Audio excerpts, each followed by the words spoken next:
भवानी सहितं नमामि।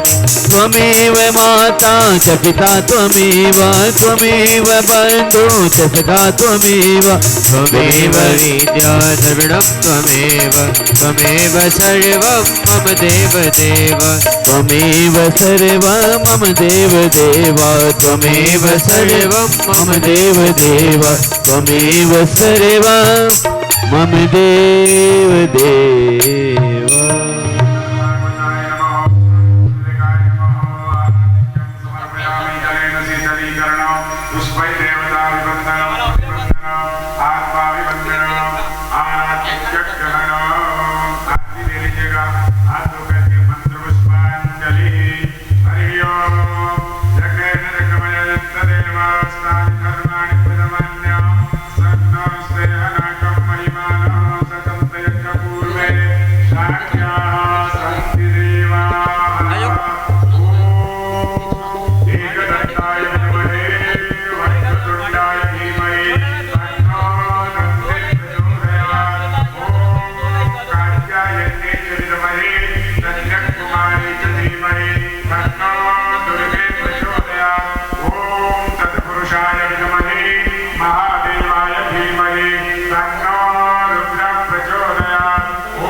भागवत भगवान की है आरती ओ,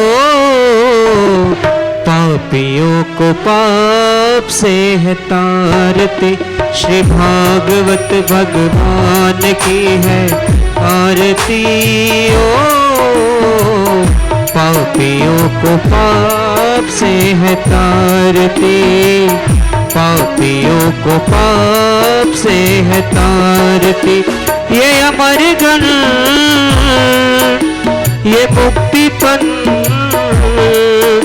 ये अमर ग्रंथ, ये मुक्ति पंथ, ये अमर ग्रंथ, ये मुक्ति पंथ, ये पंचम वेद निराला है, नवज्योत जगाने वाला है, नवज्योत जगाने वाला है। हरि नाम यही, हरि नाम यही, हरि नाम यही, हरि नाम यही, जग के मंगल की आरती। पापियों को पाप से है तारती। श्री भागवत भगवान की है आरती ओ, पापियों को पाप से है तारती। ये शांति गीत पावन पुनीत, ये शांति गीत पावन पुनीत, पापों को मिटाने वाला है, हरि दर्श कराने वाला है, हरि दर्श कराने वाला है। ये सुख करनी, ये दुख हरनी, ये सुख करनी, ये दुख हरनी, ये सुख करनी, ये दुख हरनी, श्री मधुसूदन की आरती। पापियों को पाप से है तारती।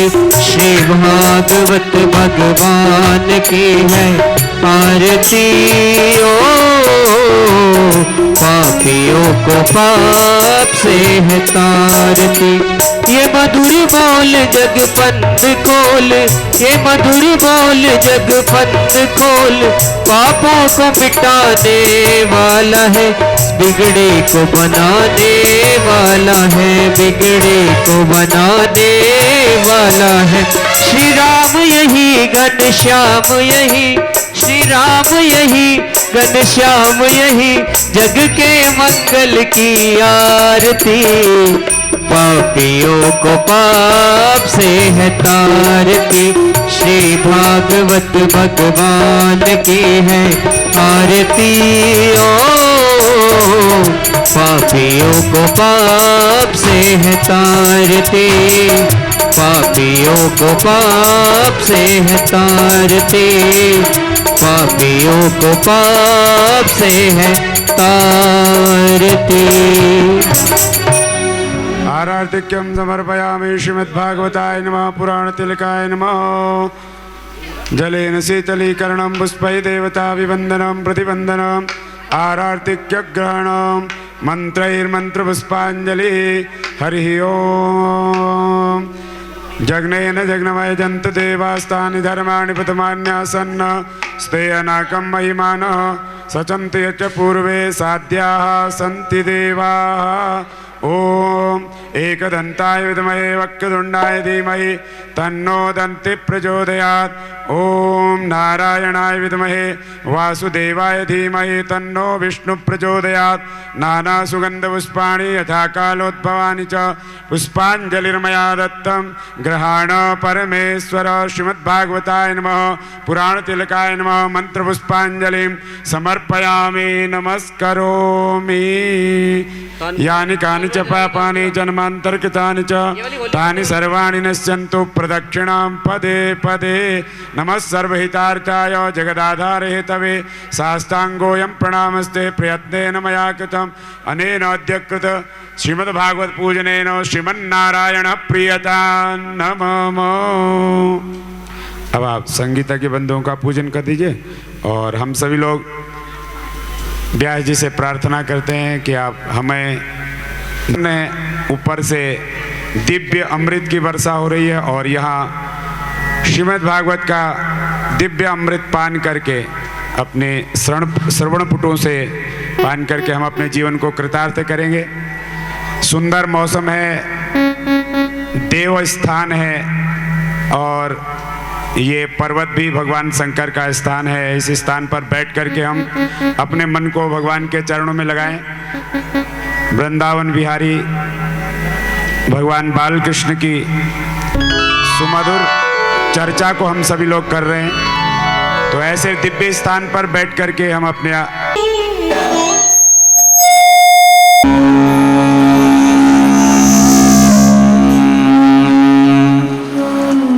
स्वस्ति श्री गणेशाय नमः। श्री सरस्वती नमः। श्री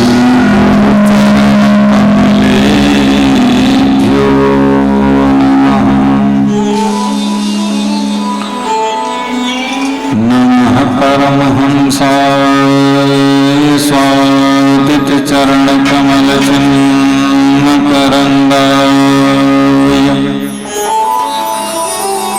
भक्त जन मानस निवासाय श्री कृष्ण चंद्राय नमः। श्री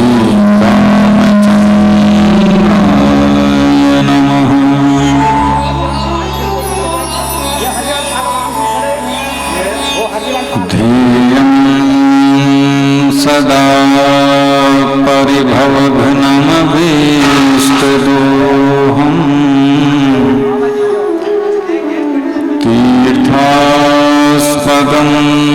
शिवगिरिं चिनुतं शरण्यम्।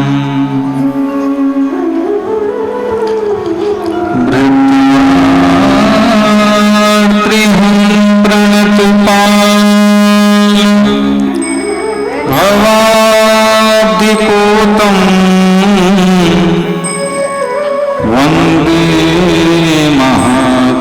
पुरुषते चरणारविन्दम्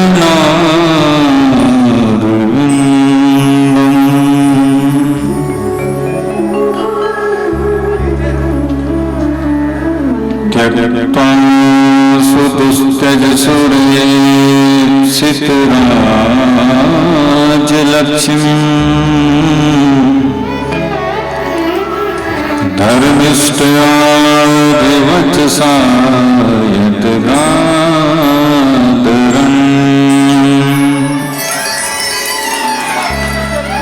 मायामृगं दयिते सिद्धमन्वधाव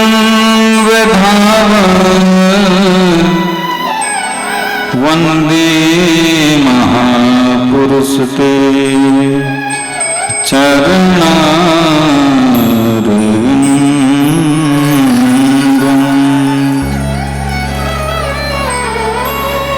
वंशी विभूषितकरा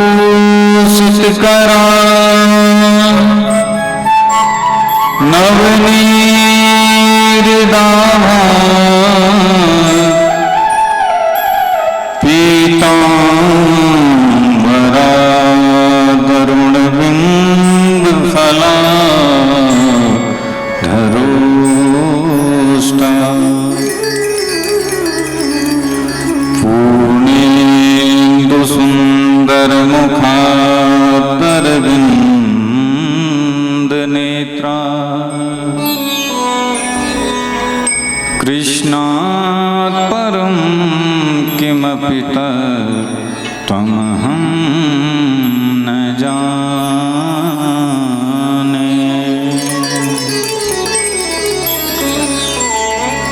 नारायणं नमस्कृत्य नरं चैव नरोत्तमं देवीं सरस्वतीं व्यासं ततो जयमुदीरये।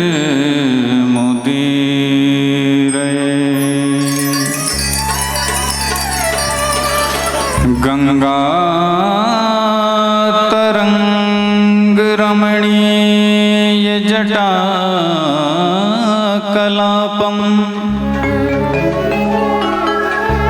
गौरी निरन्तरविभू सितवामभागम्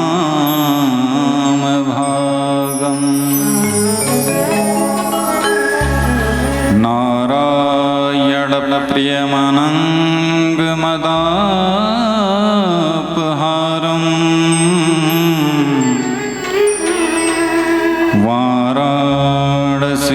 वाराणसीपुरपतिं भज विश्वनाथम्।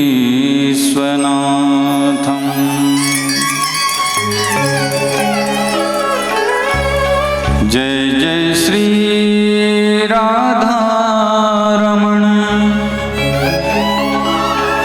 जय जय नवल किशोर,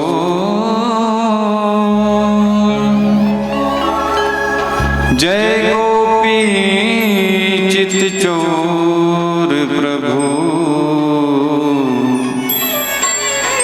जय जय माखन चोर।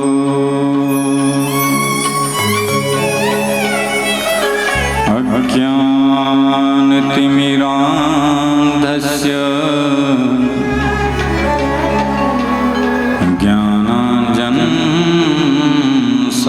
ज्ञानाञ्जनशलाकया चक्षुरुन्मीलितं येन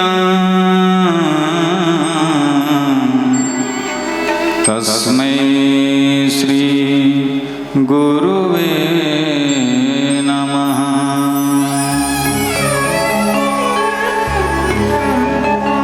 आइए हनुमंत विराजिए, कथा कहूँ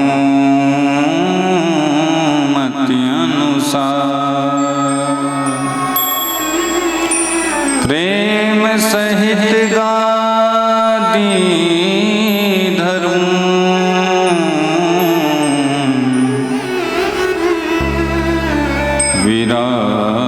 विराजिए पवन कुमार। बोलिए श्री सच्चिदानंद भगवान की, श्री वृंदावन बिहारी लाल की जय। धर्म की जय हो। अधर्म का नाश हो। प्राणियों में भावना हो। विश्व का कल्याण हो। गौ माता की, सेवा हो। गंगा मैया की जय हो। नर्मदा मैया की जय हो। श्री काशी विश्वनाथ भगवान की, जय हो। ऋषेश्वर महादेव की जय हो। अयोध्या धाम की जय हो। सरजू महारानी की, जय हो। श्री पूर्णागिरी धाम की, जय हो। श्री वाराही मैया की, जय हो। माता पिता के चरण कमलों की, जय हो। सब देवी देवताओं की, जय हो। व्यानधुरा बाबा की, जय हो। लधुंधुरा बाबा की, जय हो।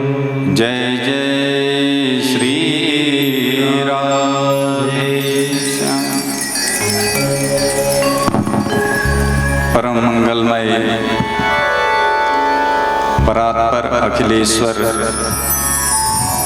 अकारण करुणावर्णालय भक्तवांछा कल्पतरु तटिदित विनिदित पीतांबरधारी आनंद कंद भगवान श्री बालकृष्ण की वांग्मयी मूर्ति स्वरूपा श्रीमद् भागवत महापुराण, मेरी परम आराध्या जगत जननी राजराजेश्वरी मणिलोकवासिनी त्रिभुवन तारिणी अखिल तारिणी भगवती परम्बा जगदम्बा माँ सरस्वती, माँ के कृपा पात्र इस यज्ञ के पारायण करता पूज्य श्री आचार्य वृंद,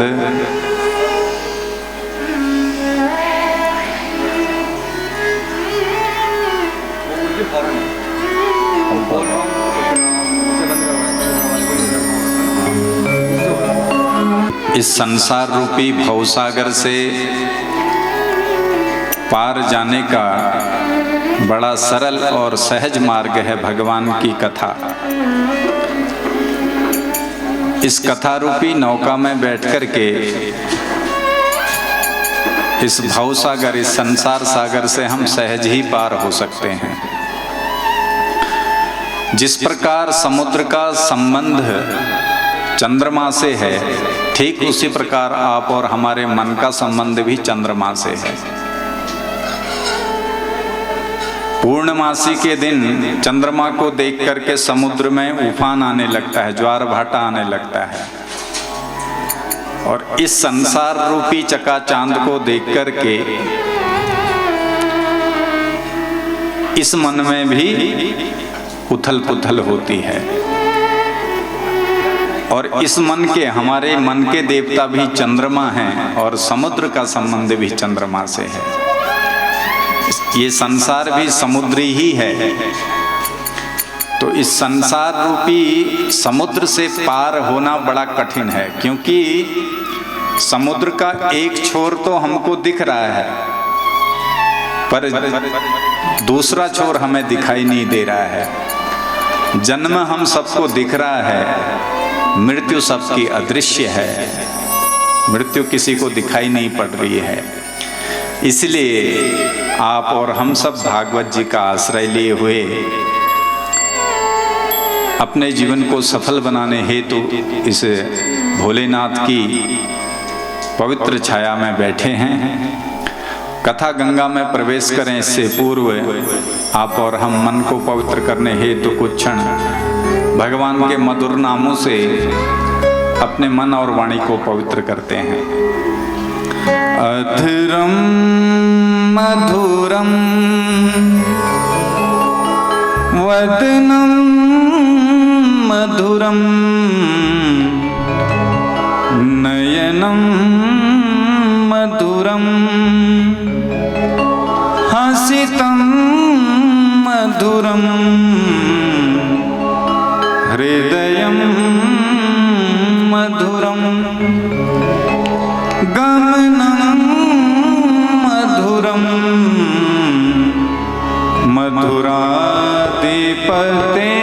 मधुराधिपतेरखिलं मधुरम मधुराधिपतेरखिलं मधुरम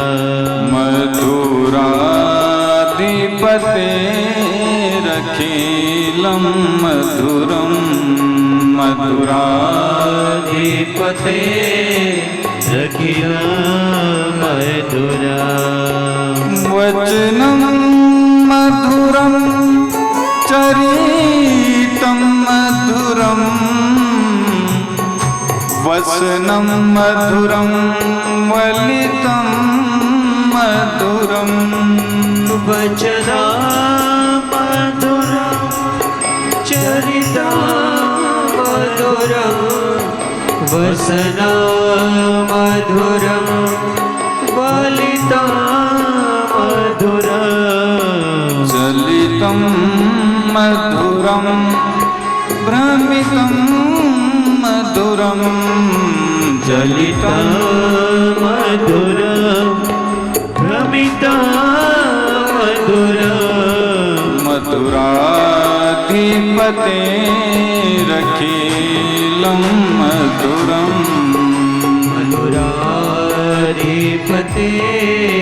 मधुराधिपतेरखिलं मधुरं मधुराधिपतेरखिलं मधुरं मधुराधिपतेरखिलं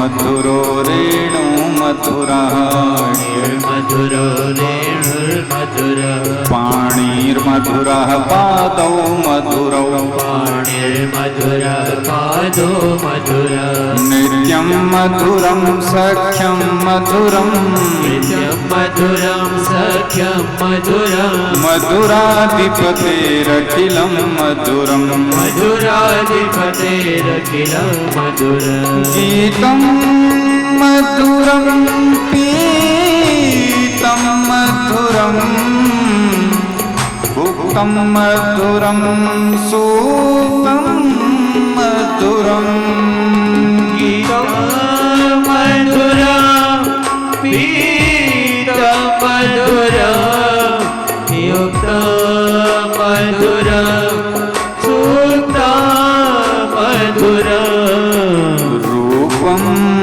मधुरं तिलकं मधुरं मधुरं तिलकं मधुरं मधुराधिपतेरखिलं मधुरं मधुराधिपतेरखिलं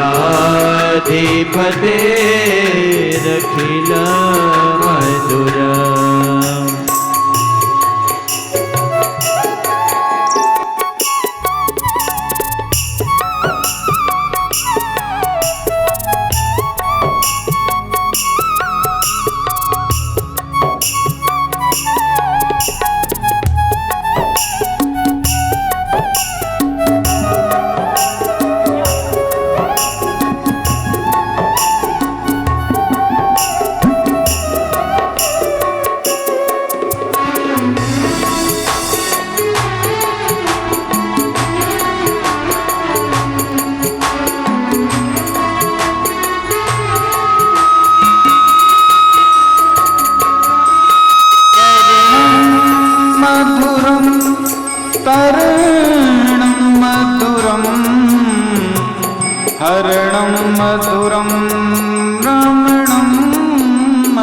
मधुरम कर्णा मधुरा तरणा मधुरा हरणा मधुरा स्मरणा मधुरा वमितं मधुरं समितं मधुरं ममितं मधुरा सविता मधुरा मधुराधिपतेरखिलं मधुरं मधुराधिपतेरखिला मधुरा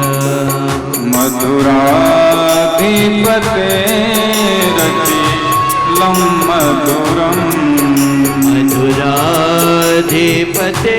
मधुराधिपतेरखिला मधुरा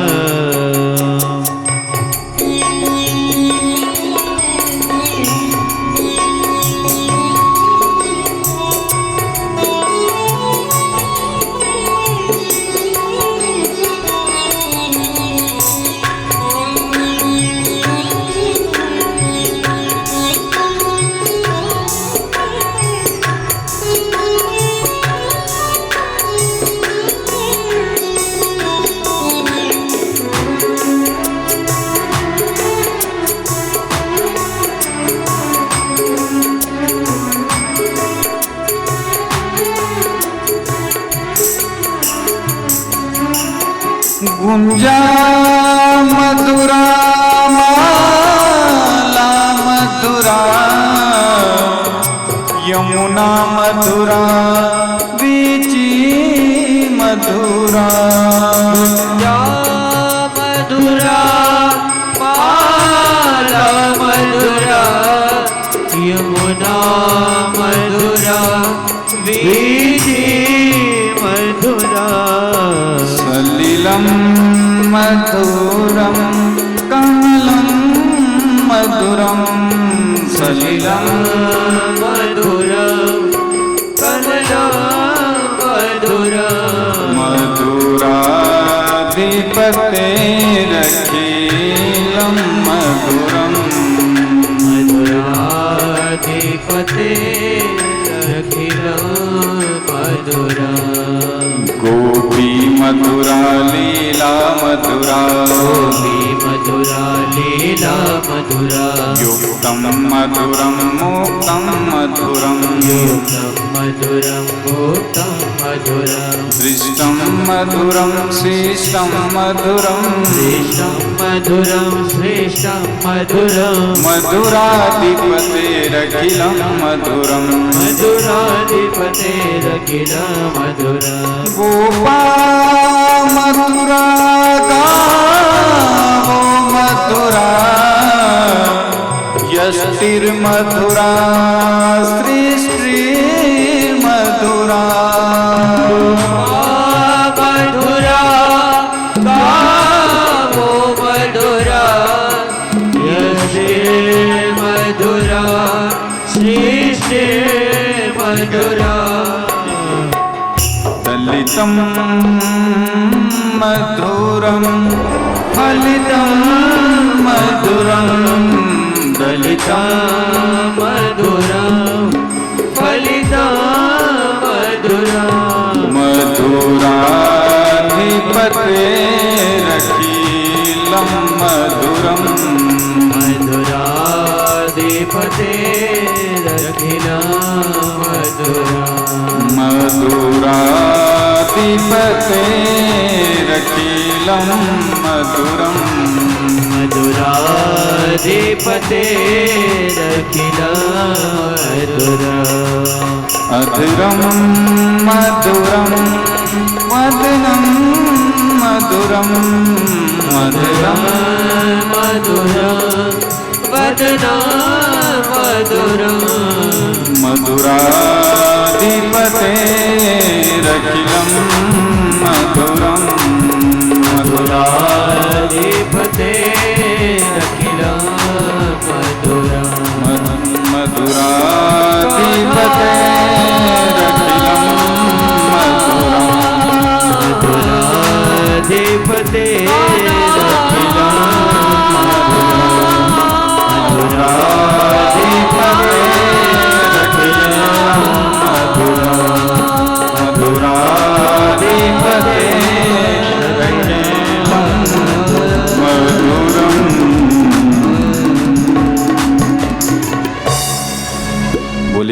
वृंदावन बिहारी लाल की।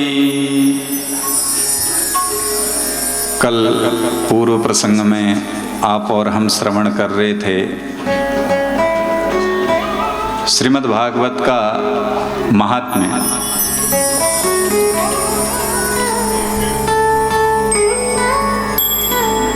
प्रथम स्कंद में प्रवेश करते हैं।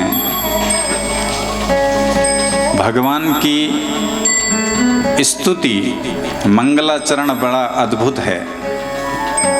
अन्य जितने भी पुराण हैं उन पुराणों में देवता विशेष की स्तुति की है।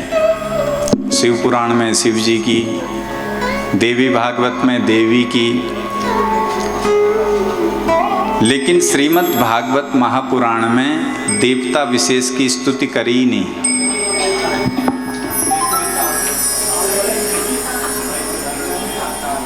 आपस में बिल्कुल वार्तालाप ना करें, शांति से बैठ के कथा श्रवण करें।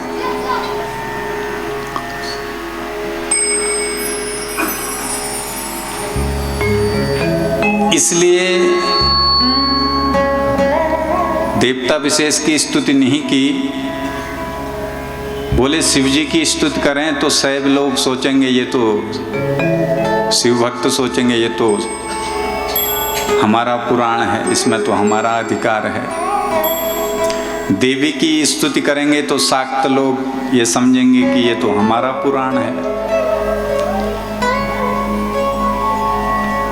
तो किसी देवता विशेष की स्तुति न करके केवल सत्य स्वरूप की स्तुति करी।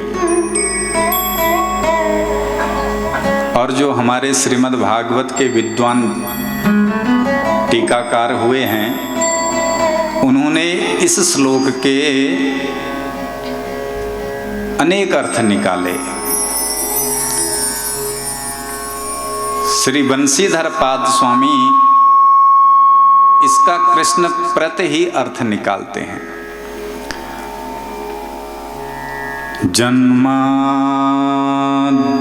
यतोऽन्वयादितरतस्य चार्थेष्वभिज्ञः स्वराट् तेने ब्रह्म हृदय आदि कवये मुह्यन्ति यत् सूरयः तेजो वारिमृदां यथा विनिमयो यत्र त्रिसर्गो मृषा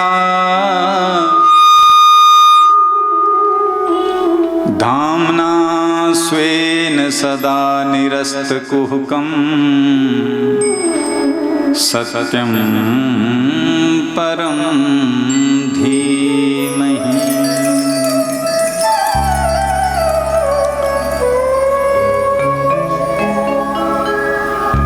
जन्माद्यस्य यतोऽन्वयादितरतस्य, परमात्मा का कभी जन्म नहीं होता है, वो जन्म मरण से परे है। भगवान का जन्म नहीं होता है, अवतार होता है, अवतरित होते हैं, प्रकट होते हैं। भय प्रकट कृपाला दीन दयाला कौशल्या हितकारी।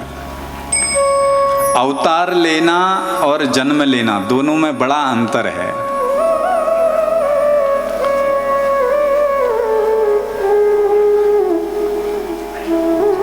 जन्म में व्यक्ति गिरता है और अवतार में आसानी से उतरता है।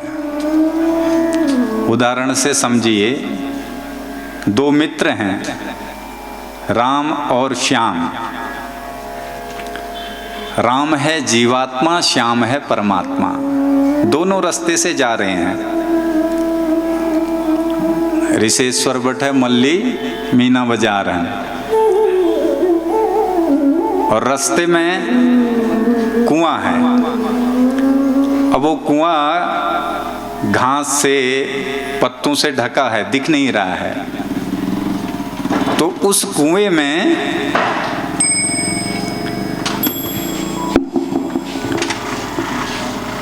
आगे आगे चल रहा था राम जीवात्मा, वो धम्म से गिरा तो आवाज हुई, आसपास के सब एकत्रित होने लगे लोग। और श्याम ने देखा, परमात्मा ने देखा कि मेरा मित्र कुएं में गिर गया है, तो धीरे धीरे उस कुएं में उतरे। अब जो गिरा था उसकी तो हड्डियां टूट गई, कमर टूट गई, और जो अब उतरा है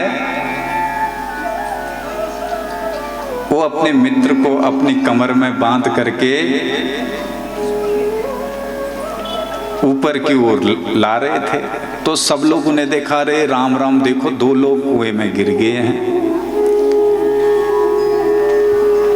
एक विवेकी व्यक्ति वहां पहुंचे, उनने कहा नहीं नहीं, 2 नहीं गिरे हैं, एक गिरा हुआ है, एक उतरा है।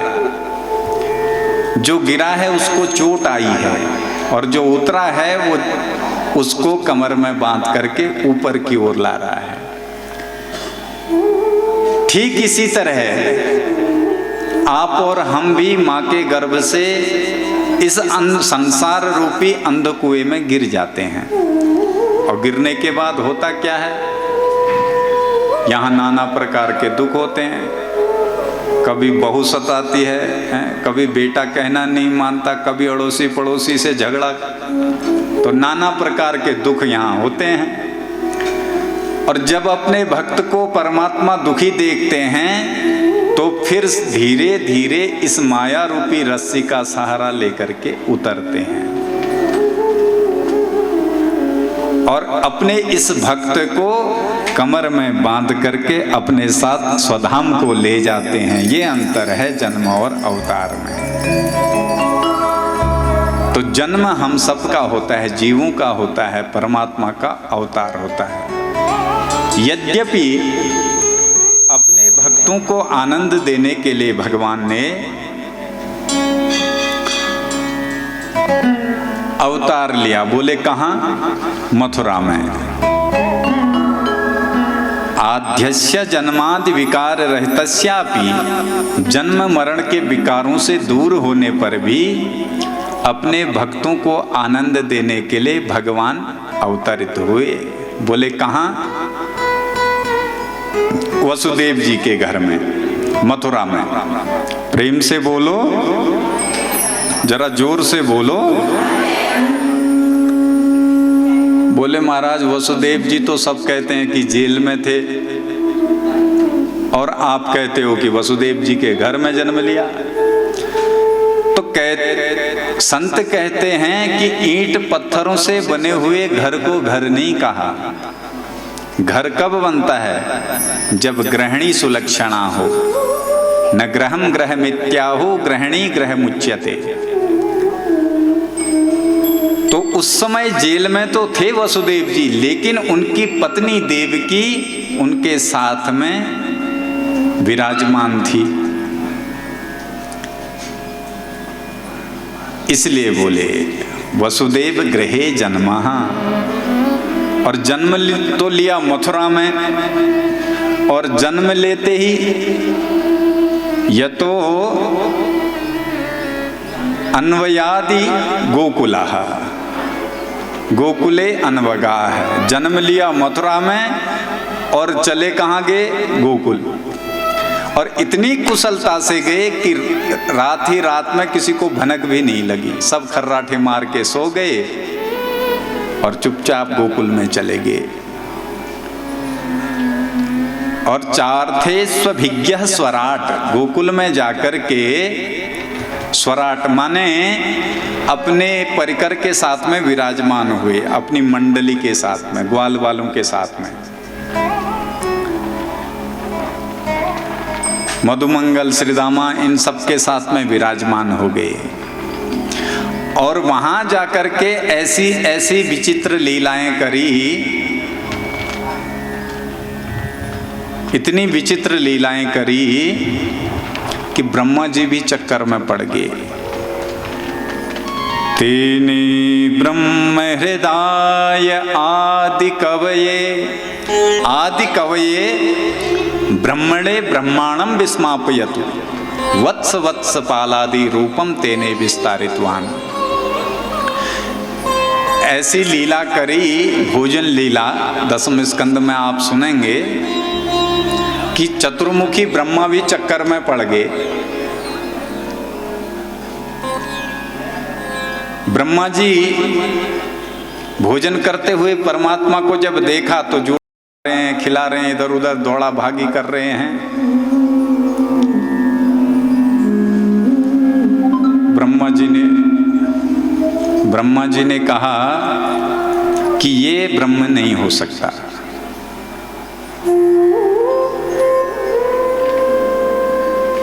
ये परमात्मा नहीं हो सकता है। अरे भोजन एक आसन पे बैठ के करना चाहिए, जूठा ना किसी का खाना चाहिए, न खिलाना चाहिए, ये कैसा ब्रह्म है। तो बछड़ों को चुरा के ले गए परीक्षा करने के लिए। भगवान बछड़ों को देखने गए, इधर ग्वाल बालों को चुरा के ले गए। तो भगवान ने जब आंख बंद करके देखा कि ब्रह्मा जी ने कर दी गड़बड़, तो रूपम तेने विस्तारितवान, अपने रूप का ऐसा विस्तार किया, सर्वम गिरोंग वदजह, समस्त परिकर भगवान ने अपने स्वरूप से प्रकट कर दिया। गाय, बछड़े, डंडे, ग्वाल बाल, अपने रूप का ही विस्तार कर दिया। सर्वस्वरूप बभो, अपने स्वरूप एक रूप के अनेक रूप बना डालेंगे। ब्रह्मा जी जब देखने आए वही ग्वाल बाल ब्रजमंडल में, वही ग्वाल बाल ब्रह्मलोक में, तो आश्चर्य में पड़ गए, चक्कर में पड़ गए। तो जिनकी लीलाओं से चतुर्मुखी ब्रह्मा चक्कर में पड़ जाएं, आप और हम चक्कर में पड़ जाएं तो कोई बड़ी बात नहीं है।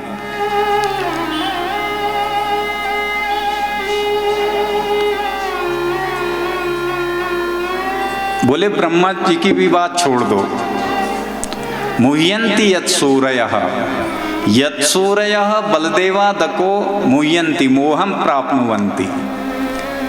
स्वयं बलदेव जी भी जो दिन रात उनके साथ में रहते हैं, वो भी मोह में पड़ गए। वो भी, उनको भी इस लीला का 1 वर्ष बाद पता चला।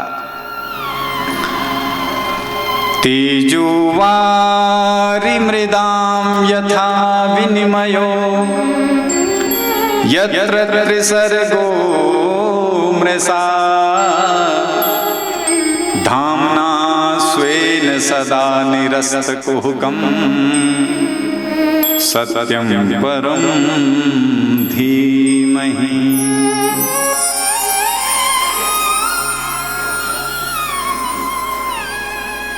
ऐसी ऐसी विचित्र लीलाएं भगवान ने करी तीनों धामों में। भगवान के 3 धाम है, ब्रजधाम, मथुरा और द्वारिका। वृंदावन में जब भगवान वेणुनाद करते हैं तो इनकी वंशी के नाद को सुनकर के जो कलकल कल्लोल करती हुई काली कमनी यमुना अपने अविरल प्रवाह में प्रवाहित हो रही है, वो यमुना स्थगित हो जाती है, रुक जाती है, पत्थर बन जाती है बंसी को सुन के। और जो बड़े बड़े गोवर्धन आदि पहाड़ हैं वो द्रवीभूत होकर के बहने लग जाते हैं। ऐसा वेणुनाद भगवान ने किया।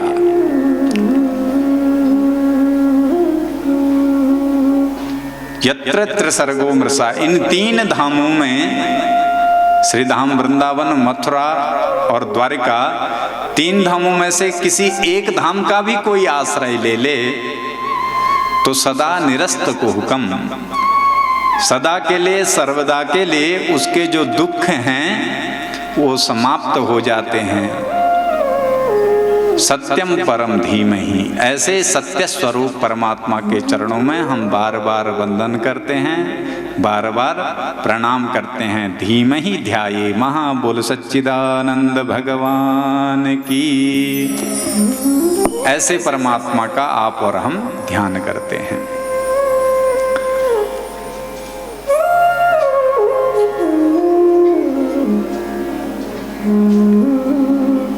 दूसरे श्लोक में अनुबंध चतुष्टय है। भागवत का अधिकारी कौन है, इसका प्रयोजन क्या है। धर्मः प्रोज्झित कैतवोऽत्र परमो निर्मत्सराणां सताम् वेद्यं वास्तवमत्र वस्तु शिवदम् तापत्रयोन्मूलनम्।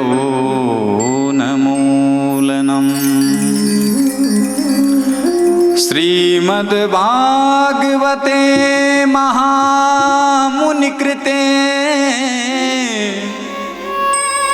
किं वा परैरीश्वरा सद्यो हृद्यवरुध्यतेऽत्र कृतभिः शुश्रूषुभिस्तत्क्षणा। बोले भागवत का अधिकारी वो है जिसने धर्म से कपट को निकाल दिया है। प्रेम से बोलो, जरा जोर से बोलो कि बात बरखा आगे के रिसा जकला रहा आज हैं? जरा जोर से बोलो। तो बोले धर्म प्रोज्झित, धर्म में भी कपट होता है क्या? बोले हाँ, बहुत सारा कपट होता है। आज तो प्रायः अधिकतर, पहले तो इधर उधर ही राजनीतियां होती थी, आजकल तो सबसे ज्यादा राजनीति धर्म में होने लगी है। कथाओं में भी ग्रुप बनने लग गए, पार्टियां बनने लगी, टीमें बनने लगी।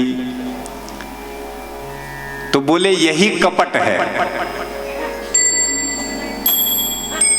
कई लोग पूजा भी करवा रहे हैं तो मेरा ये काम सिद्ध हो जाए, मेरा ये कार्य सिद्ध होगा तो मैं भी अगली बार ये पूजन करवाऊंगा, सावन के व्रत रखूंगा। और कहीं वो नहीं हुआ, उसका प्रयोजन पूजा कराने के बाद उसका काम सिद्ध नहीं हुआ तो फिर भगवान को ही गालियां देने लग जाते हैं। कुछ नहीं है, ये पूजा पाठ सब बेकार है। तो धर्म में पहले इस कपट को निकाल के फेंको। प्रोज्झित माने फेंकना। तो धर्म प्रोज्झित कैतवोऽत्र परम। जब ये धर्म से आप कपट को निकाल देंगे तो फिर आप निष्काम कर्म करने लगेंगे। अभी भागवत की इतनी भागवत कथाएं भले ही सुन ली हैं, सुनते भी आए हैं, यदि आपके अंदर कपट, अगर कथा को लेके, इन विषयों को लेकर के कपट है तो आप किसके अपराधी बन रहे हैं? जिसके साथ आप छल कपट कर रहे हैं उसके नहीं, आप भगवान के अपराधी बन रहे हैं। इसको हमारे यहाँ शास्त्रों में कहा है ब्रह्म हत्या समान एक पाप लगता है। जो धर्म का विरोध करता है, भगवान की कथा का विरोध करता है, ऐसे व्यक्तियों को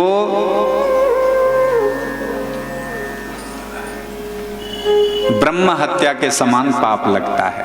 फिर वो भले ही पूजा पाठ कितनी कर ले, आरती वंदना कितनी कर ले, स्तुति कितनी कर ले,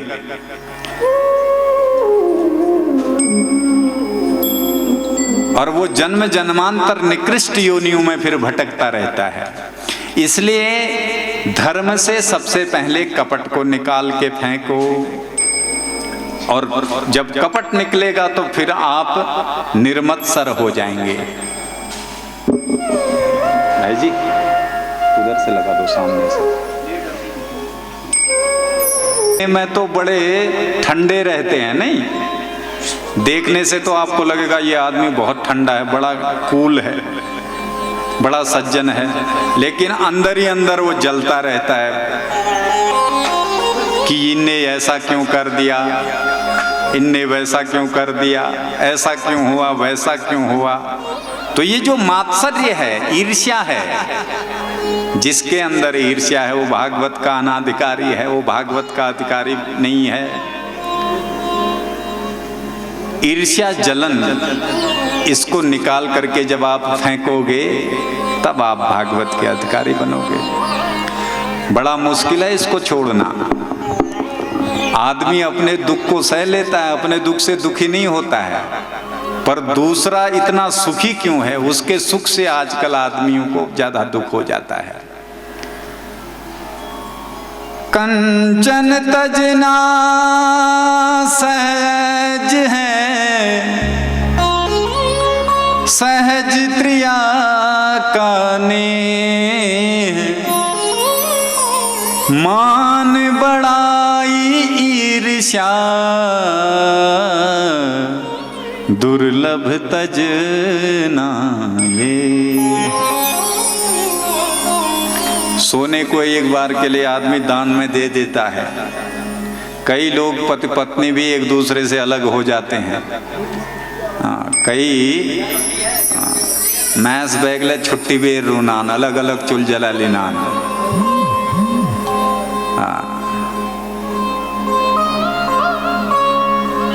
सहज त्रिया का नहीं है, सहज छोड़ सकते हैं, कोई बड़ी बात नहीं है। पर मान बढ़ाई, मैं इतना बड़ा हूँ, मैं ऐसा हूँ, मैं वो कर दूंगा, मैं ये कर दूंगा, मैं वो हूँ। मान बढ़ाई को छोड़ना बड़ा कठिन है। ईर्ष्या, जलन, कोना न सुत महा जलन खोर छे। बाहर बैठे भले ही तुम भी आग लग गयो ना देखियो, लेकिन भीतरे भीतरे जो वीर भुस है रोज। तो ये ईर्ष्या जब तक है तब तक भागवत आप धर्म के अधिकारी नहीं हैं, आप धर्म को जानते ही नहीं हैं। धर्म क्या है? धर्म ही भगवान है और भगवान ही धर्म है। रामो विग्रहवान धर्मः, भगवान साक्षात धर्म के ही विग्रह हैं। विष्णु सहस्त्र नाम में भी भगवान को कहा है, पररधे परमस्पष्टा तुष्टा पुष्टा शुभेक्षणा, रामो विरामो बिरजो मार्गो नेयो नयो नयः, वीरः शक्तिमतां श्रेष्ठो धर्मो धर्म विदुत्तमः, धर्मो धर्म विदुत्तमः।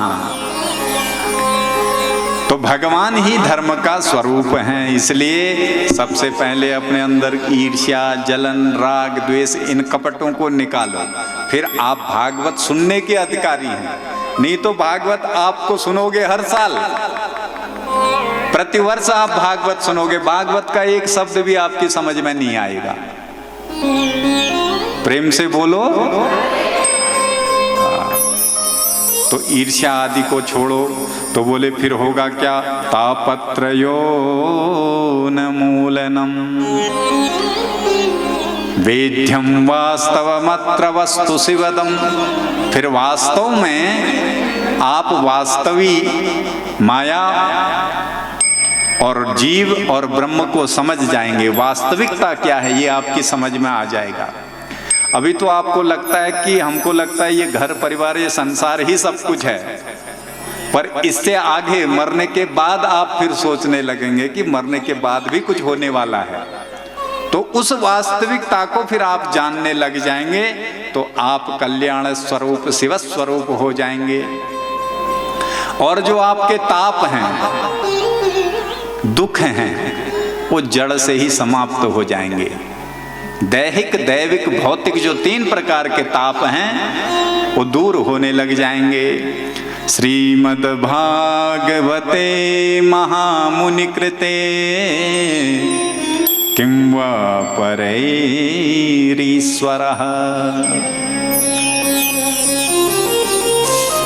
श्रीमद् भागवत के आप परम अधिकारी हो जाएंगे। महामुनि श्री सुखदेव जी ने हम सब के कल्याण के लिए ही ये गाया है। और सद्यो हृदय वरुध्यते त्रिकृते भी ही, फिर तत्क्षण ही आपके हृदय में वो हरि अवरुद्ध हो जाएंगे, कैद हो जाएंगे। शुश्रूषुभिः तत्क्षणात्, शोक के आंसू तत्क्षण ही सूख जाएंगे।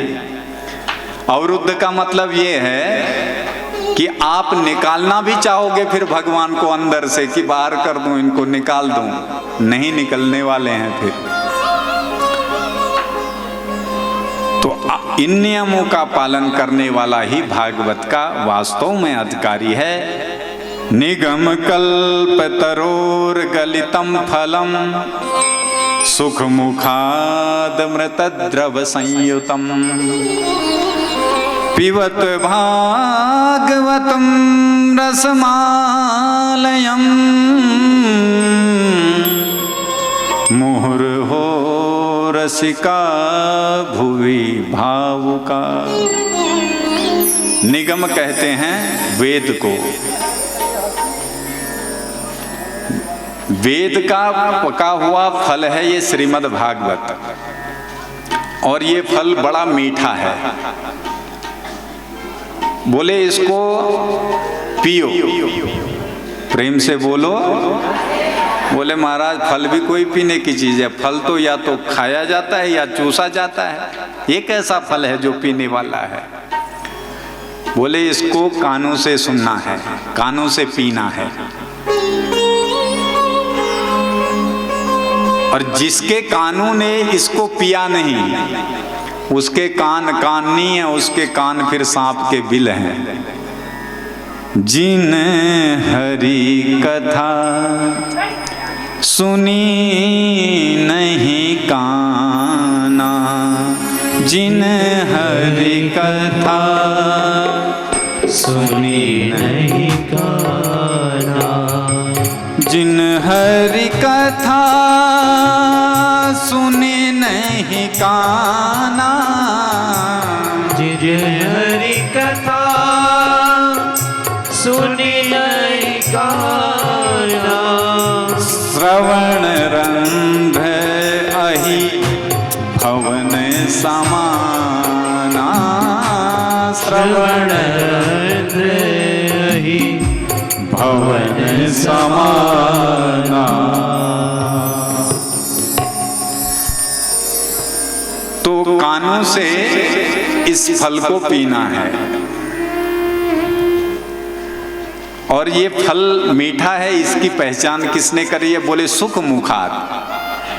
सुखदेव रूपी परमहंस ने इसको चख करके हमको दिया है। ऐसा समझ लो कि तोता जिस फल को चोंच मार दे समझ लो वो मीठा होगा, अथवा जिस फल में तोता चोंच मार दे वो मीठा हो जाता है। तो सुखदेव जी जैसे परमहंस के द्वारा ये चखा हुआ है, इसलिए इसको पियो पिबत भागवतम रसमालयम। ये रस का बोले घर है, रसो वैसा। तो इसको खूब पियो जम के, और मुहुर हो रसिका भूमि भाव का। व्यास जी कह रहे हैं आओ आओ रसिको, आओ आओ भाव को आपके लिए ये परोस के रखा हुआ है। कथा में प्यास, जिनको पिपासा है उनकी ही आवश्यकता है, समझ रहे हो। जैसे कही के पानी 30 लाख रोज ना, पानी 30 लाख रोज। तो जैसे यूँ घर में आल तो वो यूँ ना पूछो कि कहा ला रहे कि ला रहे, तुम पान दिन्यो और व्हील खटाखट घटक दिन्यो, और तुम 30 लगना रहे। अब हमको चाची ये पेन पिल, तो 10 सवाल कर ली। तब पेन कहा ला रहे तो फिल्टर की ना फिल्टर नान इतला कोंक धार छो। हाँ अकल धारक छे। अच्छा क्या मिला है? जर्किन मिला है कि फाँव मिला है या बोतल मिला है? दुनिया भरी सवाल कर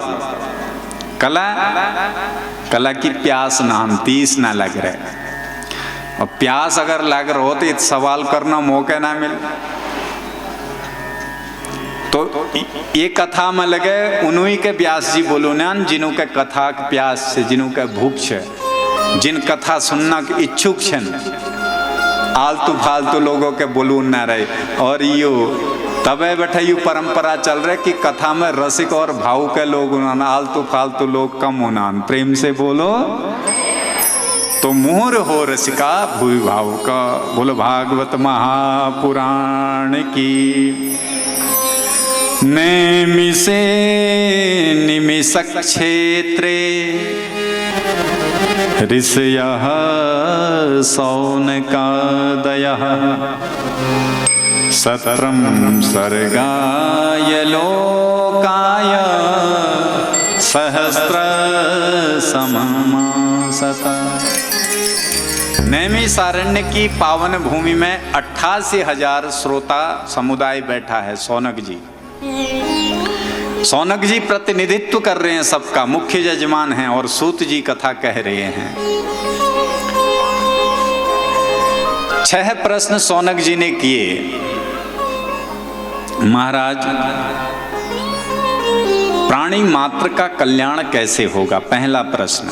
अब ये प्रश्न आप याद रखोगे तो उत्तर भी याद रहेंगे। दूसरा प्रश्न, समस्त शास्त्रों का सार क्या है? शास्त्र बहुत सारे हैं, ग्रंथ बहुत हैं और हमारे पास समय बहुत कम है, तो कम समय में हम अपना कल्याण किस से करें? तीसरा प्रश्न है, यदि भगवान सर्व समर्थ हैं, जो भगवान सृष्टि संकल्प से प्रकट कर देते हैं, तो फिर उनको दैत्यों को मारने के लिए अवतार क्यों लेना पड़ता है? और यदि अवतार ले तो चौथा प्रश्न है, कितने अवतार ले, कहाँ कहाँ ले? अवतारों की चर्चा आप आगे विस्तार से श्रवण करेंगे। 24 अवतार भगवान के हुए हैं, 22 अवतारों का वर्णन है और आगे 2 बुद्ध और कल के अवतार बताए गए हैं। 5वां प्रश्न है, इस जीवन का लक्ष्य क्या है? जीव मात्र का लक्ष्य क्या है? और 6ठा प्रश्न है, जब भगवान लीला संवरण करके स्वधाम को गए तो धर्मम कम शरणम गतः, धर्म किसकी शरण में गया? इन प्रश्नों को सुनकर के सूत जी बड़े गदगद हुए। अपने गुरुदेव का ध्यान किया, नारायण भगवान का ध्यान किया, सरस्वती माँ का ध्यान किया और अब कथा को प्रारंभ कर रहे हैं। बोलो सद्गुरुदेव भगवान की जय। बिना गुरु के कार्य में सिद्धि प्राप्त करना बड़ा कठिन है। गुरु बिनु भवनिधि तरहि न कोई, जो विरंचि शंकर सम होई। और वास्तव में गुरु कौन है, आजकल ये भी सबसे बड़ा विषय हो गया है।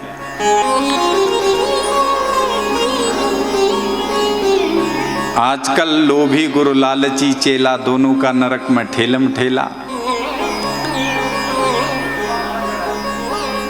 वास्तव में जो गुरु है वो आचार्य गुरु है, ब्राह्मण गुरु है, जगत गुरु है ब्राह्मण। आचार्यं मां भिजानीयात् नावमन्ये तदर्हिचित्। एकादश स्कंद में भगवान कहते हैं उद्धव से, उद्धव जो आचार्य हैं, आचार्य का मतलब डिग्री से नहीं, आचार्य का मतलब जिनका आचरण अच्छा है। डिग्री तो हो ही, शास्त्रीय आचार्य तो किए हों और साथ में आचरण भी बहुत पवित्र हो, ऐसे आचार्य को मेरा ही स्वरूप जानना चाहिए। और आचार्यों के लक्षण क्या हैं, किसको आचार्य माने? तो कहते हैं, आचार्यो वेद संपन्नो विष्णु भक्त विमत्सरः, मंत्रज्ञो मंत्र भक्तश्च सदा मंत्रश्रया शुचिः, सत्संप्रदाय संयुक्तो ब्रह्म विद्या विशारदः। आचार्यों के ये 8 लक्षण हैं। प्रेम से बोलो, जरा जोर से बोलो। हाँ, पहला लक्षण आचार्य का क्या है? आचार्य वेदों से संपन्न हो, वेदज्ञ हो। दूसरा लक्षण है विष्णु भक्त, भगवान विष्णु का भक्त हो। तीसरा लक्षण है विमत्सर हो, मात्सर्य उसके अंदर ना हो। और सदा मंत्रश्रया शुचि, मंत्रों के आश्रय रहने वाला हो। अब आप लोगों के पास तो धन दौलत हो सकता है, हमारे ब्राह्मण लोगों के पास तो मंत्र का ही धन होता है। 4 मंत्र जहाँ फूक दे बस आनंद, रोटी की व्यवस्था हो जाती है। तो मंत्रज्ञो मंत्र भक्तश्च, मंत्रज्ञ हो और मंत्रों का भक्त भी हो। ऐसा नहीं कि मंत्रों को यजमान के लिए ही प्रयोग करे, अपने लिए भी प्रयोग होने चाहिए। इन मंत्रों में बड़ी शक्ति है। अभी हरिद्वार में 70 ब्राह्मण 1 वर्ष के लिए अनुष्ठान कर रहे हैं, दुर्गा सप्तशती का पाठ कर रहे हैं। तो आचार्य जी हमारे छोटे भाई हैं, हमारे क्षेत्र के ही हैं, उनके आचार्यत्व में हो रहा है।